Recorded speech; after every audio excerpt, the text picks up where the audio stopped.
Hello and welcome to Pickleball Therapy, the podcast dedicated to your pickleball improvement. I'm your host of the podcast, Tony Roy. Hope you're having a great week. This is actually episode number 234 of the podcast, not including special episodes. So this is regular episode 234. Counting special episodes, probably episode 280, something like that. And I think that makes us maybe the longest running and or the highest number of episode podcasts in pickleball. If someone else has information other than that, happy to receive it, because I don't think that's the case. But or I think that is the case. I should say that we are the longest running podcast in pickleball, and it's awesome to be able to bring this podcast to you. I was reminded about the episode numbers in a podcast I was listening to on a different subject recently, and they start the podcast off by saying episode number this and that. So I thought that would be a good thing to do here. So I'm going to try and remember to do that in the future. This episode, what I want to talk about is a couple things. We're going to talk about open play. So we're going to talk about the state of play, if you will, in terms of how players are interacting with each other. And this arose from our state of play event that we had a couple weeks back. And then I'm going to share with you a personal story about, progress and sometimes taking a step back, in terms of your journey as a pickleball player. And I'll just share a personal story that happened to me that perhaps will help you understand how these things work. And I had the pleasure of having a great conversation with a young pro player, Richard Livernese, recently, a couple of days ago, and I shared that with him about the taking a step back kind of a thing, and he shared with me an interesting perspective that I'll share with you during that part of the podcast. As we dive into the podcast, I have one favor to ask, if I may, of you, which is if you know a player who, and just take a moment, right? You have a friend of yours who's playing and maybe not enjoying the sport as much as they could if they felt better about their understanding of pickleball. Share with them our upcoming event, if you would, which is coming up in March. The easiest way for them to sign up for that would be to join us for join our email list, and they'll get information about it. It's a super reasonably priced event for a 3-day, 3+1 boot camp, 4-day total, but 3+1 boot camp, where we're going to be covering error reduction, becoming more consistent, understanding the control that you do have while you're playing out there, and how you can use that control to reduce the errors that you make when you play. So again, if you know a player who could benefit from that, the favor that I ask is that you take a moment, think about that player, and share with them the upcoming event. Or the easiest thing is just tell them, join our email list, and they'll get an email notifying them of the upcoming event. All right, let's dive into the open play. And I'm going to read you an email that was sent by Jeff. And I asked Jeff for permission to use his name, and he said it was fine, and the email. And it was it arose from the state of play. And he asked me to talk about what's happening with play in general and talk through it in the podcast. And the email reads like this. In the first year I played, it was all open play. Everyone played with everyone. There was a lot of joy and fun. The second year, as players' advancement and ability started sorting out, people started being more selective about who they played with. It was still fun, but there was a loss in not being able to play with others I'd previously enjoyed playing with. In the third year, the smaller group of better players wouldn't play with anyone below them. They would start a challenge court. This was not a problem until people were waiting for courts and they wouldn't get off. Sadly, it almost came to fisticuffs with some guys a couple of times. This seriously diminished pleasure in the game. And then he talks about a new facility opening and helped a little bit with the pressure. But then at the end he says, I'm still experiencing a sense of loss from when I first started playing. Thanks, Jeff. And it got me thinking about it. And so,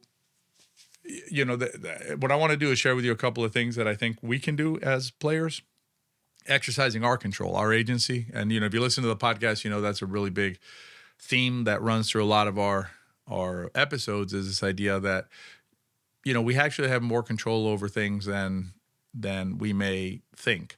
That doesn't mean we have control over everything. I don't have a solution for players segregating into groups, right, or splitting themselves into different groups to play.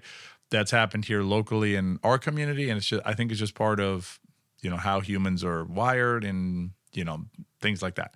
So I don't have I wish I had an overall solution. I do not, but I can offer you a couple of things that you can do as sort of to help maybe ameliorate that. I think that's the right use of the term, in your own communities. And one has to do with you bringing players into your group. The other one has to do with you visiting other groups.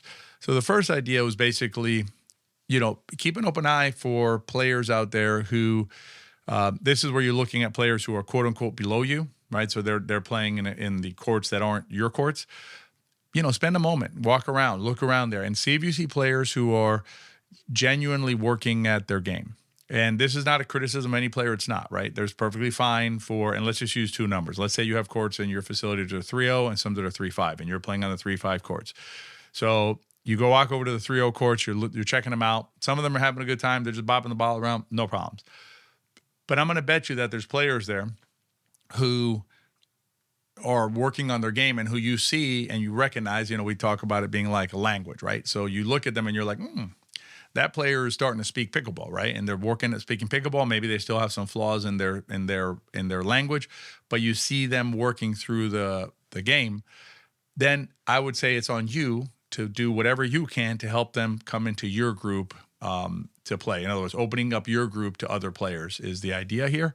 Does it solve everything? No, but it allows some movement by players who may otherwise feel left out or not feel welcome in your courts. And it can be difficult for the, again, quote unquote, lower level players to be accepted by the quote unquote higher level players. And I'm using a lot of quotes because I've traveled enough and I've played on enough courts to know that there are right now, based on my experience, there are at all facilities all across the country, there are players playing on the lower courts who should be playing on the higher courts, and players on the higher courts who should be playing on the lower courts based on their ability. I've seen it. I've been places where I go to the beginner courts, quote unquote beginner courts, and a couple players there, I'm looking at them, they're better than the players on the quote unquote intermediate courts or advanced courts, and vice versa. I've been in other facilities where they don't have the courts segregated that way, but the groups naturally form. And the second one will tell you the second. I'm kind of spoiling the second one a little bit here, or giving you a little bit of a sneak peek on it. What I do when I go into those facilities is I will play with the quote unquote lower players, the ones that aren't being allowed in the other courts. And in those situations, what I've noticed is, and this was locally, where the players on those courts were great players, relative to the other players who were fine and could have played with them. So I actually went over to the other courts and I told the other group, I was like, guys, what is going on here? Why are you guys not letting those guys play on these courts? Because, they're at least as good as you guys. Now, I understand that, most of us listening to this may not have the position in the community to do that. I'm a content creator. I'm a senior pro player, right? So maybe I have some weight to throw around. But what you can do is you can be the one to, now we're going to talk about you in injecting yourself in with the quote unquote lower level players. Take some time, right? And go and play with those players, right? Play down if you want to think about it that way. I don't, but that's fine. It's a good way of kind of a shortcut way of thinking about it. Play down. And what you do there is you play in a way that you work on your game. I highly recommend working on your soft game then. So say, again, you're a 3-5 and you're going to go play in the 3-0 courts. Don't blow them off the court. There's no sense in that, right? They're not going to feel good. There's no, the quote unquote win for you doesn't really mean anything there, because what's the point, right, of trying to just blow them off the court? So instead, work on some parts of the game that maybe you're not as comfortable with. So say your backhand dinking isn't that great. Insert yourself in backhand dink situations and backhand third shot situations. Work on areas of the game that perhaps you're not as comfortable with. Work in the transition zone. Stick yourself in the transition zone for a 1 or 2 shots extra that you can get in there. So you can do it both ways, right? One is to identify players who you can then be their mentor, if you will, and invite them up into your group to play. And you can personally go into the quote unquote lower level courts and participate with those players and engage with them, broaden the social experience for everybody, yourself and them. And also perhaps, they'll see something that is interesting, right? They'll be motivated to keep working because they'll say, wow, that's a really interesting way of playing I hadn't seen before. So those are 2 things you can do to kind of keep, more of the social open play aspects of our game alive. And one last piece that you can do, which is, you can become an organizer. It takes some work, right? I will tell you that our friends at pickleheads.com, and I'll put a link in the show notes, but the pickleheads.com folks have created some tools that help you do that more easily. They're free, right? So they basically help you figure out how you want to run it, and they have round robins in their formats and things like that. But you can organize, right? And so now you, as the hub, you get to decide who comes to your play. And I can tell you here, there's a few local players who do a good job of that, right? That they're more than a few. I shouldn't say a few. There's several local players who do a really good job of that, of creating inclusive groups, of bringing players of different levels together, players who would not otherwise naturally play together because of the force of these organizers. So that's a third way that you can help improve that. But other than those three tips, I don't really have like an overall solution to this. I wish the world was a better place and we could all sing Kumbaya together sometimes, but that's just not how we are wired. And I think the fact that that's not how we're wired and that's not how we do things naturally shouldn't stop us from trying to take these steps to help improve that process. So hopefully that helps you with that. All right, now I'm going to share with you, we're going to pivot. We're going to pivot to a personal story, and it's a small story, but I think it's helpful to see how your mental journey process ebbs and flows, right? So I went to play this last weekend, very social setting, just a social group. I was joining them to play a few games, and I caught myself, two things that I caught myself afterward. One was I was getting on myself when I hit balls into the net. Now, I don't mind noticing when I hit a ball into the net. I don't mind making adjustments. That's fine. It's the way I was addressing myself, which was getting angry with myself when I hit the ball into the net. Unnecessary, unhelpful in that format, right? And also not fair to me because this is social play. Not like get down low and play competitive and get all jacked up and things like that. Very social play. And I was approaching it that way, but except for I wanted to make all the shots. It doesn't make any sense at all. So that was one thing that I did. And the other thing that I noticed was my feelings were different based on the score. And you've heard me talk about it a lot, right? Win, losses doesn't matter. Results don't matter. I agree that's 100% how I feel about it. And that's how we should proceed. That doesn't mean that my lizard brain my lizard brain's still back there, still activating. And so when the score was in our favor heavily, I was relaxed, everything's fine. When we were in a tight game or we were behind, now all of a sudden my demeanor changes, right? My interaction with the game changes, which is not how I want to carry myself, not the way that I want to react to what's going on the court. In this conversation I had with the young pro Richard Liverneese I mentioned earlier, we were talking about basically the idea is like approach every rally the same way. That's how it should be, right? In a all things being equal kind of world, basically you just approach every rally the same way.